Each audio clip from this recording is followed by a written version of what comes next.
Hi, Jarrett. Tony Mitchell from WRGM in Mansfield. Congratulations on the contract extension, by the way.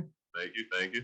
So you came over from Brooklyn last year. I'm sure there was a little bit of a learning curve for you here in Cleveland. Now that you're here long term, do you feel there's any added pressure to, perform and up your game even more than last year? There's definitely a sense of pressure. I wouldn't say it's consuming me type of pressure, but it's definitely something to play to what I've been given. With gifts come responsibility, and I have a responsibility to play at the level that I need to lead the team how I need to. So it's half and half. Do you feel like you're more of a team leader now this year than you were last year? In the sense I am. This is going to be my 5th year. It's fun and crazy to think about. I'm 23. I'm young in the NBA type of standards, but to this team, I'm a vet now. So I have to lead by example and just lead by my experience. Thank you. Chris Fedor. Chris Fedor, Cleveland.com. Good to see you in person, Jarrett. Good to see you too. You were on the team in Vegas at Summer League, and you were part of the voluntary workouts here at the facility. What do you feel like is the vibe around this team heading into this training camp? We're ready to work. We're ready to go in and show what it takes to win. We haven't really felt what it's like to win, so we're ready to put everything that we have in us into doing that. How do you take the next step as a team? Going into the season to play meaningful games at the end of the year. I know we've heard that a million times, and we're going to reiterate that a million times because that's something that we truly do believe that we can do. Thank you. No problem. We'll take our next question from Zoom. Kenny Rhoda. Kenny Rhoda, WHBC Radio.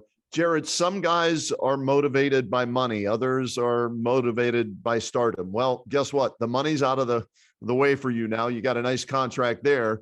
So where does the other motivation come for you now after getting that big contract? I don't think the motivation has ever really changed. It never really was money. It never really was fame. It really was just learning the game and trying to become the best at something that I can be. I feel like that's always been my sort of thing, whether it's trying to be the best at a certain video game, at a certain electronic thing. And now it's trying to be the best at my position in basketball. So that's what I'm going to keep on doing. Was there one specific thing you worked on this offseason that you really wanted to improve on? I want to improve on whenever I catch the ball, making the right move, whether that's passing to the corner or just playing one-on-one basketball. I really think I can take a next step in playing one-on-one, trying to get by my defender. Thanks. No problem. We'll go back to in person. Kelsey. Kelsey Russo, The Athletic. Hey, Jarrett. Hello. What excites you about playing alongside Evan and just kind of this potential for the front court that you guys have? The thing that excites me is the versatility. He's able to shoot the ball. He's able to put it on the floor. He's able to get in the post and go to work. And especially on defense, we complement each other well. We're both, he's 7 foot, I'm near, but we both can protect the rim well. We both complement every part of our game well. And then we've heard a lot today kind of about the sense of accountability for you guys and with the goals you have in mind. For you specifically, what does that look like, holding your teammates accountable, holding yourself accountable, and how do you guys approach that aspect of it all? Holding myself accountable first. It's something that I have to look on the inside. Do I need to take this extra hour of sleep? Do I need to eat this extra strawberry to make sure I'm at 100%? Just the small things that add up to a multiple of high-level things. And then for my teammates, just calling them out when they're not playing hard. It's the NBA. It's going to happen. It's not like I'm going to be mad at them. It's just the accountability of what we need to do to win. And then you were out in Vegas, obviously, for a little while as well with some of the other guys. But that time, you had mentioned out there that it was a kind of a chance to build some chemistry even in that instance. How helpful is that coming into now training camp, all being in the same spot, being here for a little while, being able to work with everybody and just kind of continuing that chemistry building? It's extremely helpful. Being together as early as possible that gives us more time to be able to bond, to be able to know how each other plays. In Vegas, we were on the court together. You know, the guys that weren't playing summer league were helping out the guys that were playing summer league, and it just gave us a chance to know each other, know how each other plays, and that doesn't even include the time that we were hanging out off the court. I think for me personally, off the court creates a stronger bond on the court, and I think we did an excellent job. Thank you. No problem. We'll stay in person. Spencer. Spencer Davies, basketballnews.com. Hey, Jarrett, what's going on? Hello. So you said it yourself, fifth year, 23 years old, but you're also being depended on as a leader. Mhm. Seems there's a lot of that going on here. A lot of early 20s guys that have to step up in this leadership role. Right. But you guys are also hungry to win because you're kind of tired of hearing the same stuff over and over and over again. So, how is it that you guys actually do take that step and get to the point that you want to, and you're talking in April, May, you're going for that spot? Right. Well, that starts 2 months ago. That started in Vegas. That started before we even stepped foot in this gym of how we're going to become the winning team. I know, just being honest, the Cavs in the past couple of years haven't been the winning team. I think we all know that. So we really don't extremely know what it takes to be that high level team, but we have had the vets in place to tell us what it needs to take. We have had coaches that know how to win. So it's now time for us to absorb that information and apply it. Next year, as far as the injuries go, losing streaks, what have you, mentally, how does that help you guys go forward, having experienced that and knowing how to handle when adversity does hit? Right. I mean, you hear the stat of how many starting lineups we had last year. It's an insane amount. And just everybody felt like another week, another player went down, and it was time for the next person to step up, and so on and so forth. I think that's going to help us for this year. We're not going to look at these as negatives. I mean, obviously they are when your teammate goes down, but we're going to look at it as a way to strive, as a way for the next person to step up, take that role, and accomplish what we're trying to accomplish.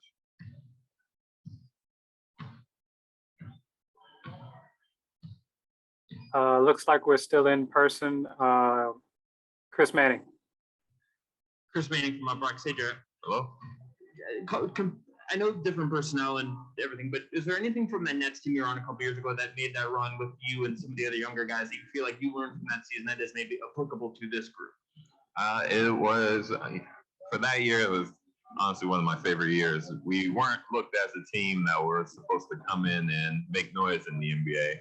But at the end of the day, we all were hungry. We all were willing to learn, willing to sacrifice for each other. And comparing that to this team, you see a lot of the same things. Everybody's in here sacrificing for each other. Everybody's in here knowing what we need to do to try to become that winning team. And I think we can make that next step for this team. And what do you imagine, I know you dabbled in threes last year and some of the other stuff. I know they wanted you to do more dribble handoffs and stuff. Do you imagine that is going to still be a thing for you this upcoming season? I definitely do want to dabble in more threes. That's every big man's dream. So I'm definitely going to try to throw more up there and make sure they go in this time. So I think for any big in the NBA, that's going to be the next step, trying to make sure everybody can play 5 out.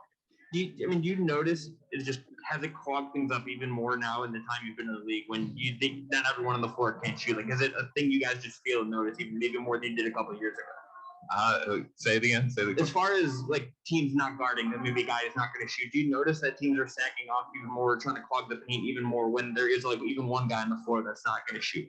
Absolutely, because you look at anybody in the NBA right now, it's hard to guard. Everybody's hard to guard. It's easy to get to the paint. It's easy to. I'm not saying it's super easy. Obviously, it's the NBA, but it's easier to get to the rim. And now you have guys that are big men that are able to protect the rim at a high level. So if you're able to bring them away from the rim, that's what you want. So that's what my game is to strive to be able to bring that extra 5 men out to the perimeter. Thank you. All right, we'll go back to Zoom. Kenny. Have you ever, Jared, been the 4th tallest player on your team? When you look at this roster right now, Taco 7'5", Evans 7 foot, Lowry's 7 foot, you're 6'11". Have you ever been number 4? I've never been number 4 before. It kind of feels weird seeing everybody being taller than you. You know, it's like this is how I felt in school. You know, everybody's looking up at me. I'm looking up at everybody else. But it's fun. It's a new experience, and I like new experiences. So is there kind of a mini fraternity now on this team with you guys, seeing who can be the best big man in certain things where you'll have competitions throughout the year? I think there's going to be little friendly competitions like that. And with any big community group like this, we're going to try to strive the best we can be and challenge each other. Acting person, Marla. Marla Widener, Akron Beacon Journal. Great to see you. Good to see you too. Just wondering, did you do anything in the off season to sort of be able to better compete with the big bigs, you know, the beefy guys, you know what I mean? Right, absolutely. Ever since I came into the league, ever since I came into college, that's always been one of my goals, to try to bulk up, to try to be able to battle down there with some of the best and the biggest bigs.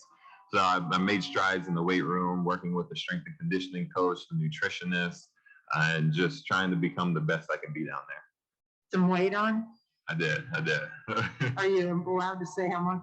I am, but I'm going to keep it for the numbers when my official weight comes out.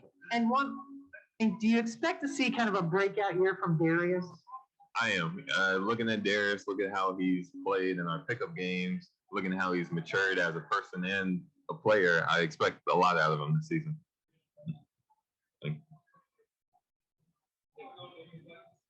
Chris. Jarrett, following up on that, when it comes to Darius, obviously there's a leadership void here because Larry is now in Portland. Mm-hmm. And I know the organization is looking at Darius to help fill that. You've been with him for the last year now. Where do you feel like he has grown the most as a leader? And do you feel like he is ready to step into that? I think he is. I'm not going to say he's perfect. You know, he still has work to do like all of us, but he's able, everybody on the team respects him and respects what he says in the huddle. Even if he's joking around, we're all have his back. If he's joking with coach, getting on him, we're going to all get on coach too. So we're going to follow him no matter what. And even on the court, when he says, "Oh, Jay, roll this way so I can get you a lob," I trust that he's going to be there for that next step. So I think he has what it takes to lead in terms of playing wise and in terms of just making sure we're doing the right things off the court.